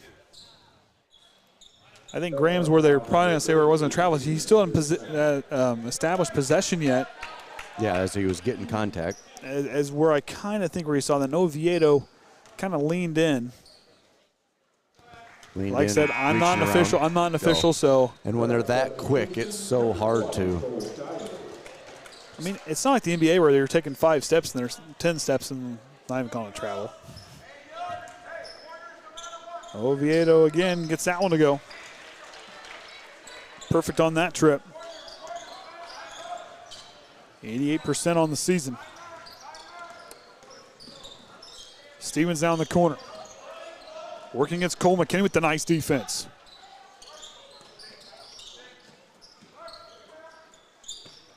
Hibbert down the corner, goes back to Cox, working around the perimeter. Burns down the right elbow. Steps into it, nice job by Shively to deny it. And there's Ashton Oviedo off the deflection. Up and puts it in. So now he's leading all Trojan scores with 9. Burns is leading Elkhart Christian with 10. Becker now goes to work, works right out of the screen. Skip pass on over to Hibbert here. He'll drive, feeds it down into Stevens, loses it. Bo Cox, corner 3 on the way. Can't get that one to go. Becker now with the rebound. Elkhart Christian cleaned the offensive glass here well in this ball game as they turn it over, and Yates gets it swatted away from Burns. And it'll stay right here. It's a good move by Burns to knock it away. As Skaggs and Maxwell will now check in.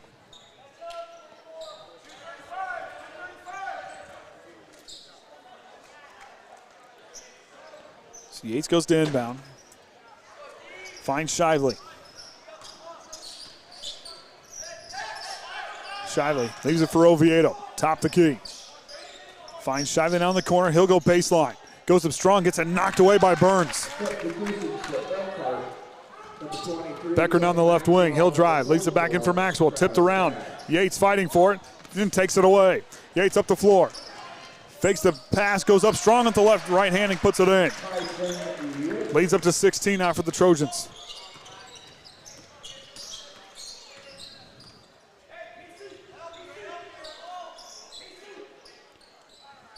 Burns works away from the screen. Goes to Maxwell to up top. Maxwell drives to the right hand, up off the glass, no good. But here comes Burns, takes it away and draws the foul.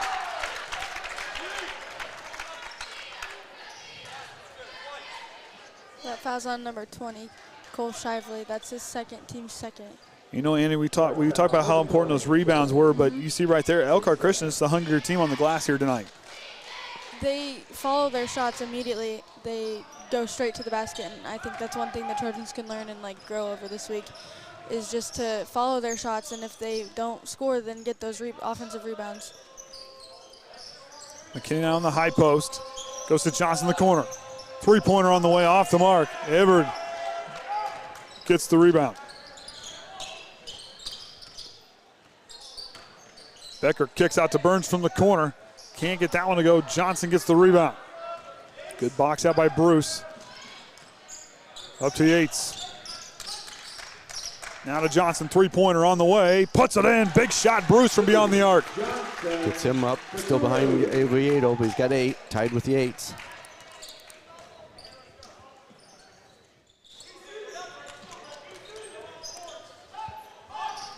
Becker now drives, stops atop the key. He'll drive, keeps it himself, and he'll draw the foul.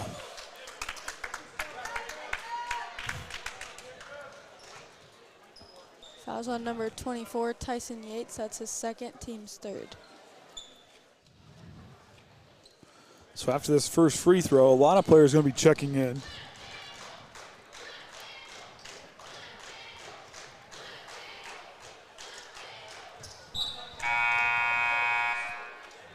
Jeez, yeah. Platoon swap for both teams.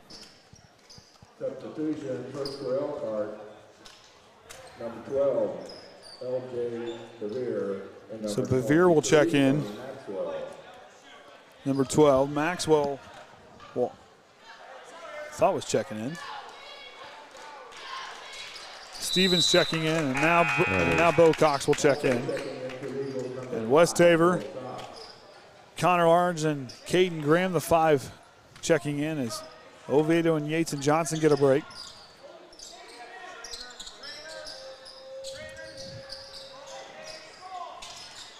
Wester feeds it down to Shively.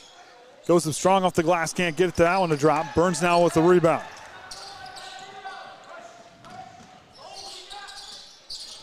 On top to Burns. Goes to Hibbert with the runner from the free throw line at the front iron, no good. Kaden Graham gets the rebound. Graham picks up his dribble, leaves it for McKinney on the baseline. McKinney goes to Connor Large, goes up strong with it, can't get it to go.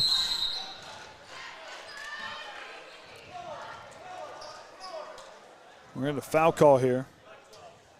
Foul's on number 12, LJ Beaver. That's his first, team second. Bevere. Bevere. That's why I need to get here earlier. Connor Large will try a three. Can't get that one to go. Cole Shively with the rebound. Spin move in the lane, goes up strong, draws the foul, and can't get the roll to go. I think it's safe to say that Saturday I'll be sitting down there with you guys. Don't like standing up? Oh, I've had enough of these people walking around me. You know, one day I figured you would decide that. I just let you be comfortable with what you feel is best. For the record, though, I did ask.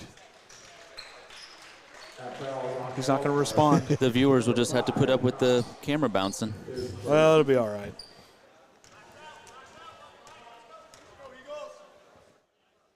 Shively in and out on that second free throw. Trojans still around that 80% mark, 8 of 10 this evening. 2 of 7 for Elkhart.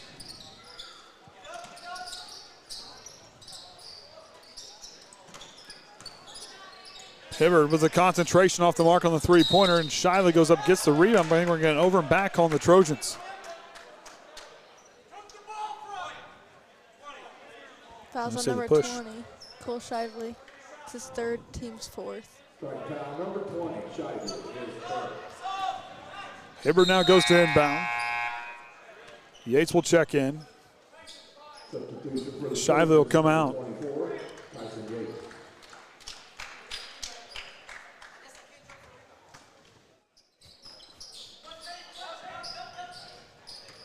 Veer drives, kicks out to Burns. Burns spins, goes up strong, gets the roll to go. Up to Westaver.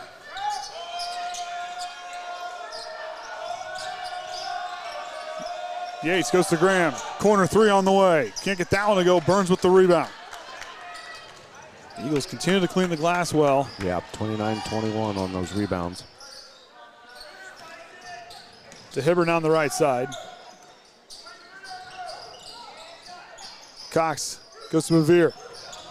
And they're going to say one off the foot of Connor Large. That'll stop the clock as Bruce Johnson and Oviedo will check in. Substitutions for the Trojans, number 10, Ashton Oviedo, number 22, Bruce Johnson. Checking in for Elkhart, number 11, Jacob Becker.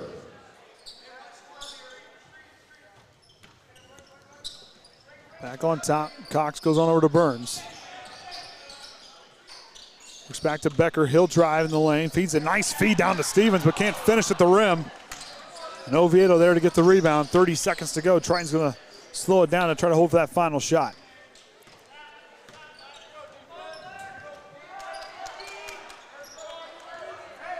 See if they can get this to work. They was able to get the ball at the end of the first and second quarters.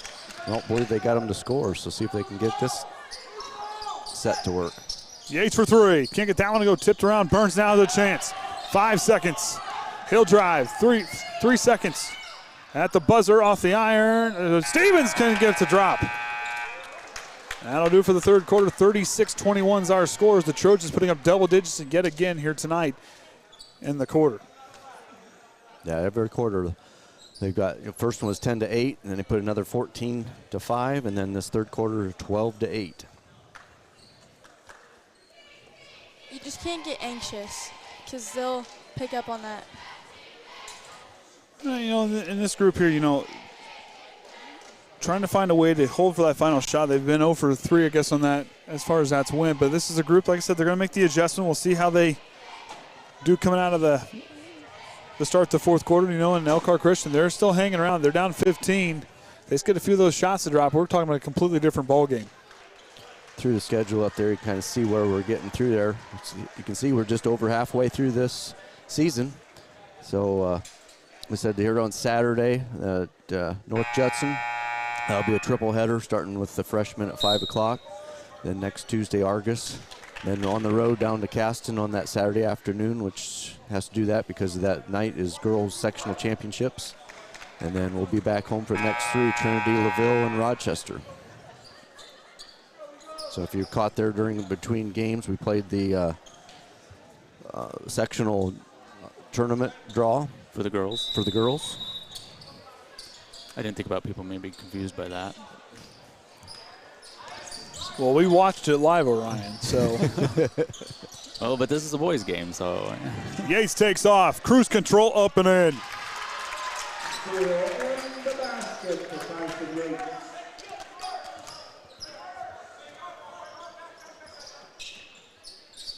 Now in the corner to Burns. Becker down the right wing. Now down to Burns in the short corner. Kicks it right back. Three-pointer contested. Goes in for Becker.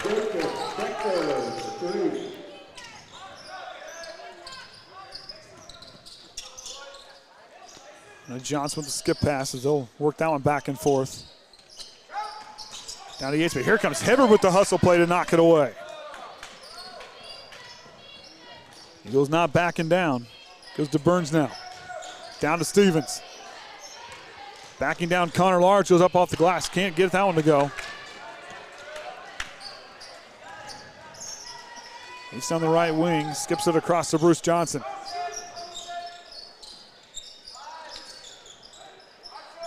Yates down the corner. Goes to Oviedo. He'll try a deep three.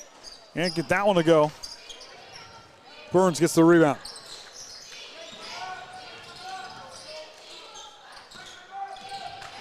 Jacob Becker now outside the three-point line, goes to Stevens.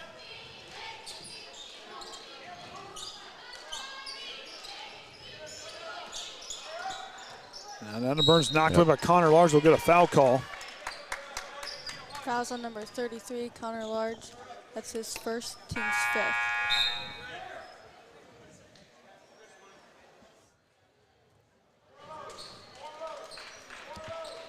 So Cole Shively checking in, along with Cole McKinney.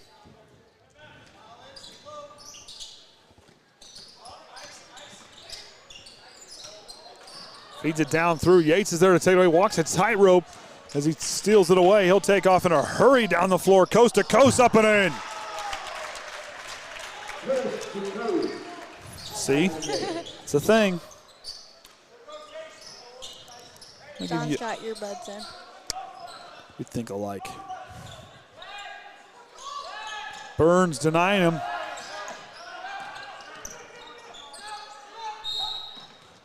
Timeout for Elkhart Christian as Coach Hibbard wants to have a word with his team and take a full timeout.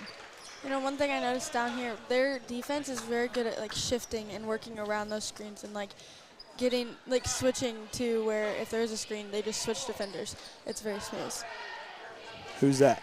Elkhart Christian. Okay. I thought you pointed over here. I was confused. I was like, no. Huh?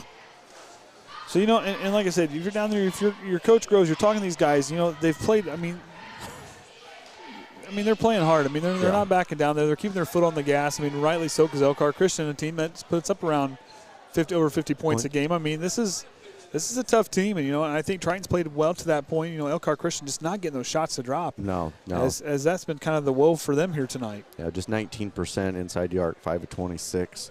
They're a little more efficient on the three-pointers. They got 4 of 11, where Triton's taken 22 attempts to get 4 of theirs to drop. But then still on that free throw line, just only 2 of their 7. So, yeah, they're just not getting a lot of good looks, got a lot of them underneath the basket, but just can't get that ball to roll around and drop in. You know, for me, if I'm Coach Hibbard, I'm going to look down at Stevens, as he's got that mismatch down low with that 6'6" frame, but yet he drives well to the basket. He's just got to figure out a way just to throw off the glass just a little bit better, and they're back in this ball game. If they can kind of get that working and that inside-out game working, as Kaden said, it's the easiest way to get a three-point basket to drop. Easiest way to score is the inside-out game. Inside out? Yeah, you go down the post, kick it back out, and shoot. Oh, yeah. Becker now works to the screen right. He'll take off, up off the glass, can't get that one up over the rim. And Shively gets the defensive rebound.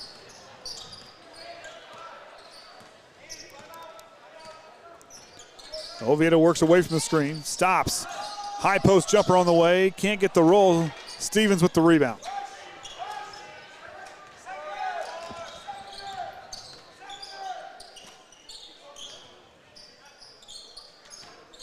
Burns in the corner, back on top to Stevens. Works right, leaves it back for Becker.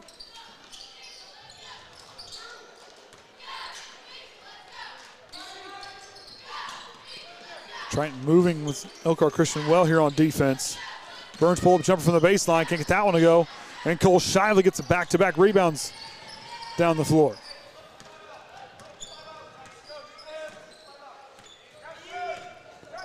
Oviedo hands off to Yates.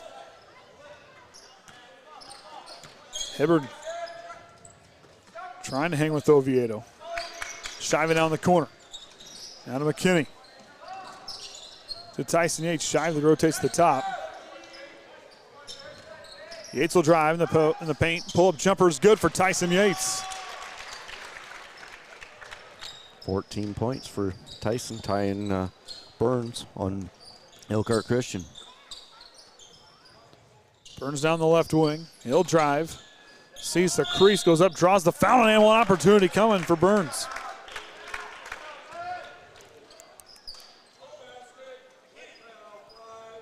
Fouls on number 5, Cole McKinney. That's his third, team 6th.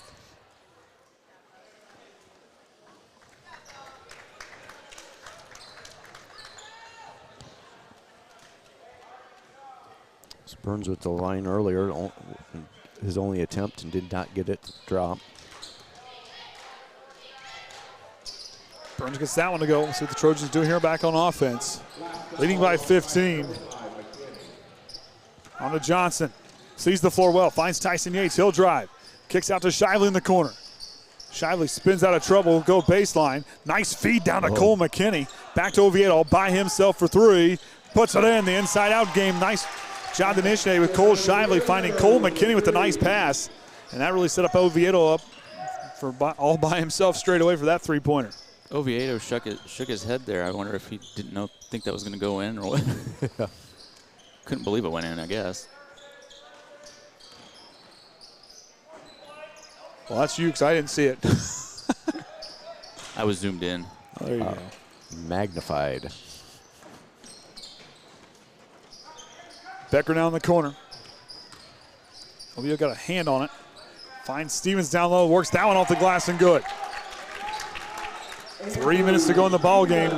Eagles have got to get going here. They won't have a chance against these Trojans who got out in front early and haven't given the lead back. Now to Shively. 3-pointer on the way for him. Back iron no good. Tipped around as it goes right to Becker in the transition now. Losed it. Back to Schrock, who'll go up top to Burns. Corner 3 for Becker on the way. Back iron no good. Bruce Johnson gets the rebound. That was like slow motion. No one was moving down there. Johnson back to Oviedo. McKinney pulls up from straightaway 3 off the front iron, no good. Burns gets the rebound. Sees Schrock cutting back door and a timeout for Coach Groves. He starts to see trouble. Yeah. There's a run here for the Eagles. Yeah, they've outscored 10-9 in this quarter. I'll take a full timeout. Yeah, that was like slow motion. No one was moving and like trying to get around the screens, and that left him all open for a 3. And and they kind of got sucked down there. They're trying to worry about getting down there to double. I mean, this is trying to focus them back. But like I said, for the Trojans, this is one thing for them that this is a good team. These guys here have all the talent. This group has played together for a long time. That's been on the floor. But another thing to remember is fourth game in 5 days. And for Orion, 17th game in 8 days. Now, the big question is he going to have practice tomorrow? He said kind of no. Then he thought, we might need to because we haven't had a practice. maybe the ice or the cold weather might affect it too. Well, maybe it'll be a light practice, just to kind of keep them, going a little bit. Nothing wrong with that. Nope.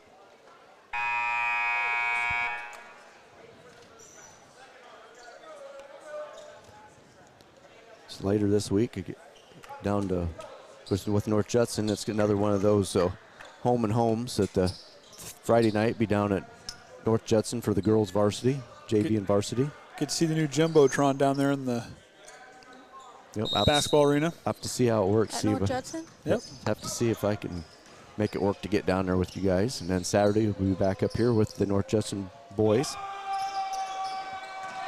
So McKinney now puts on the brakes as Skaggs up top the key will pick him up.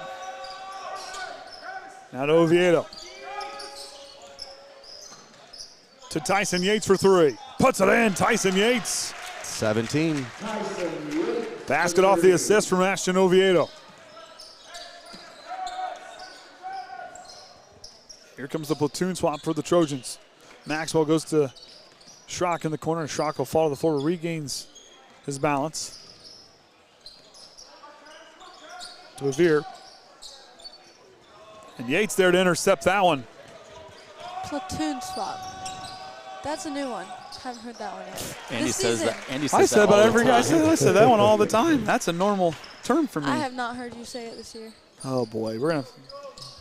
Where did you get that one from? Or did you come up with that? Platoon swap. You're gonna swap most of your team out. Platoon, military. Yeah, I know what that is. Yeah, well, you're gonna swap your guys out. You got three yeah, I know guys what coming it in. is, but I never heard you say it. I swear I've said it about every game. I don't think you have. Most of every game. Well, most of every game, at least for the boys. Might not have said it last night. Oh. No, we didn't really have too many of a big swap out. Usually it's like when you get a pretty good lead, let a whole group of them come in, get a break. Oviedo, the hesitation, three-pointer on the way, puts it in. He got Bo Cox to leave his feet. Final minute of the ball game as Triton leads here. As the reserves starting to come in as Triton looks to find that 11th win on the season. Elkhart Christian will fall down to 8-4. Schrock feeds to Skaggs and can't quite corral it as Evan Briles and Dante Workman will check in.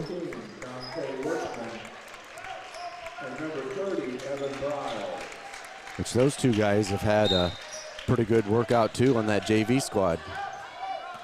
Getting into that championship game also up at Bi-County. Yeah, tough one last night against Winnemac too. Graham with a hot pass to Connor Large here on the near side.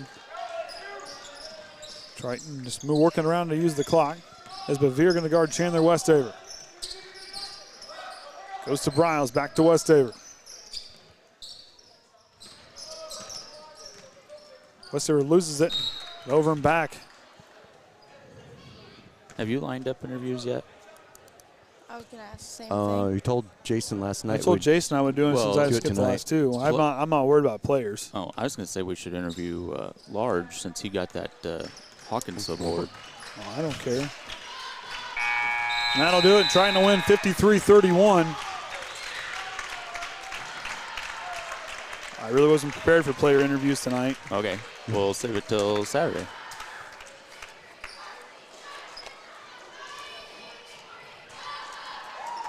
So what we could face if Elkhart were to win in their sectional and we win in ours, we'd see him in 46 days. The regional? For the regional? Why do you know the exact amount of days? I got to watch too. Yeah, see? Who do you think started it with the watch? Me. So game stats there. Free throws, Triton at 8 of 10. Elkhart Christian 3 of 8, 12 to 23, and 8 of 31 inside the arc. Behind the arc, 7 of 27, 4 of 12, and by our count, 9 to 21 on the turnovers. Burns with 17, Cox with 5, Becker with 4, Schrock and Stevens each with 2. And for the Trojans, Yates with 17, Oviedo with 15, Johnson with 8, Shively with 6, Graham with 4, McKinney with 2, and Westifer with a single point. So we'll take a break and have an interview with Coach Groves here in the postgame. We'll be right back on the Triton Trojan Sports Network.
All right, welcome back, everyone. Got Coach Groves here. Coach, it was good to get you guys get a win on the final, 4 games in 5 days? Yeah, nice to I guess, cap this 4-game series, whatever you want to call it, with a win. Yeah, defensively, I think we're starting to figure things out. I mean, our kids are flying around. There was one instance where the kid drove baseline. We rotated down hard. Tyson came in and got the steal.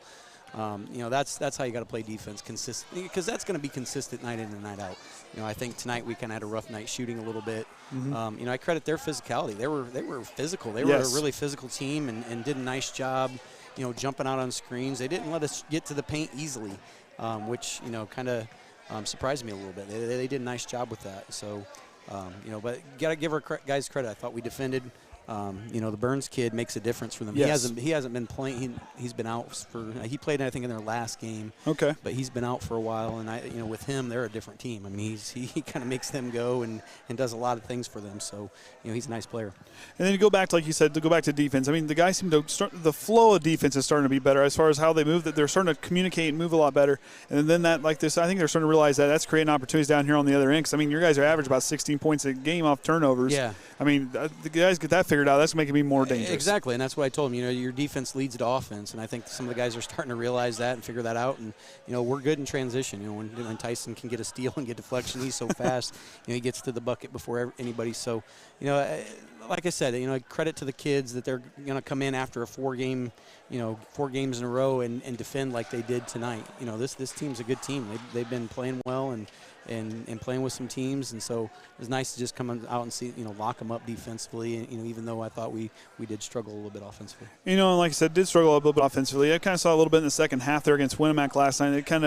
They're starting to get things figured out. But one thing for me is that those rebound numbers, they're not getting blown out in rebounds. I mean, they're hanging right there with teams. I mean, you're not winning the battle. At the same time, they're still battling hard. Yeah, and to be honest with you, I mean, Winnemac was one of the better offensive rebound teams we're going to play. I thought, that's one thing on film. They rebound extremely well. Same with these guys. These guys had some monsters. Yeah. And so and our kids know they got a battle. They got a battle. I thought, between Cole Shively, Cole McKinney, even though he's undersized, Kaden, they really do a really good job guarding the bigs. They're I wouldn't call them bigs themselves, but they're multiple. They can do a lot of multiple things, and they do a lot for us. And so sometimes their stats don't show up on this. Yes, exactly. Just their presence, their defense, their rebounding, and it's kind of nice. That you have guys like that are willing to do that and just be that guy that's going to board and yeah. Well, and you guys, like I said, 4 games in 5 days. You get a couple days of break here. I mean, yeah. I imagine practice might be a little bit easier tomorrow. Yeah, I'm going to guess. Yeah, and I even told him that. I usually don't tell him, but I said, hey, tomorrow it's going to be light. If we have school, if we don't have school, we're not even going to practice. Yeah. But if we have school, we're going to come in and it's going to be probably shooting, watching film, and maybe going over some zone stuff. Just. Because, I feel like we've struggled in that area with the zone. So, and I told our kids tonight, I feel like this group is like super close to taking that next step. And I think part of it is just being more efficient offensively and shot selection with that. And it's not like, and just also understanding time and possession. When we have the ball and how much time's in the clock and the score and time and situations like that, and just being more efficient. I think tonight at first half I think it was 0.8 points per possession, which is not great. We want to be about 1.09 and as our goal, and then we finished at 9.91. So our second half was a little bit more efficient. And I think that's what we got to get that up above 1 and just be a lot more efficient on offense. And I think that just is shot selection. And I really don't think these kids are being selfish. I think it's just they're so aggressive and they're attacking so much, and they play that way, and they're attacking. Sometimes it gets them in trouble. They just got to be a little bit smarter in probing and reading and moving the basketball and making that extra pass. And I think if we can clean that up, and I don't mean that in a negative way, I just feel like we're close to taking that next step. And if we can just do that, we will get there. And these guys, like you said, once you said, just kind of get ready and take that next step. I mean, like another thing, the ball movement on offense, this is a group that can move the ball in a hurry. Yeah. I think once they just kind of settle down, like you said, really, really understand that awareness and the situational basketball, if you will. I mean, once they kind of get that figured out, that team is just going to take off. I agree. You know, they're smart kids. They know what to do. You know, it's just a matter of, you know, I think part of it is they are so aggressive. They just want to go, which is good in times. But when you go up against a good defensive team, they're just not going to let you go. No. And you're not going to be able to make one pass and drive through people and get a layup. It just doesn't work that way. And so, you know, like I said, I'm not faulting them. It's just, you know, I got to do a better job, you know, get him to understand that and buying into it and working it. And by no means do I want to stall or anything. No, you know, no. we want to get out and go. We get good shots in transition, we're taking them. Yeah. But, you know, it's just one of those things where we don't have it. We got to be a little bit smarter, you know, and taking better shots. So that's kind of, you know, I think where we're at. You know, I think we're in a good spot right now, though. Absolutely. Well, Coach, we're going to hang it up here from the Trojan Trench, and we'll be back here on Saturday for the boys' game. Friday night we'll have the girls' game. So with that being said, we're going to hang it up here. And till next time, Trojan fans, remember the Trojan way. Thanks, guys.